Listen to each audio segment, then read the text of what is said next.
ශ්‍රී ලංකාවේ හම්බන්තොට දිස්ත්‍රික්කයේ දකුණු වෙරළේ පිහිටි ස්වභාව ධර්මය විසින් නිර්මාණය කරන ලද අපූර්ව නිර්මාණයක් තමයි මේ හුම්මානය.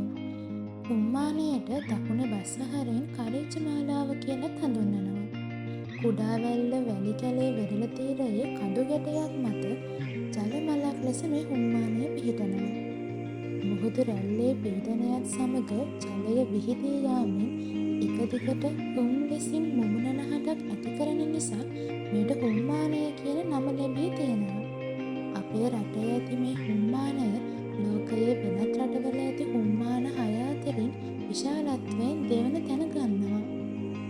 නිරිතතික මෝසමයත් සමග මුහුදු රැළ වේගවත් වූ විට හුම්මානය වඩාත් ක්‍රියාශීලී වී අඩි 40ත් 50ත් පමණ උසට ජල මලක් ලෙස විහිදෙනවා.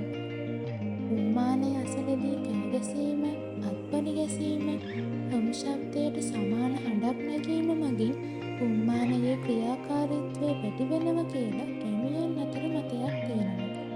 ස්වභාවික සෞන්දර්යයත් මුහුද දසනත් එක්ක හුම්මානය ශ්‍රී ලංකාව තුළ තියෙන විශේෂිත සංචාරක ආකර්ෂණීය දිනාගත් ස්ථානයක් ලෙස හඳුන්වන්න පුළුවන්.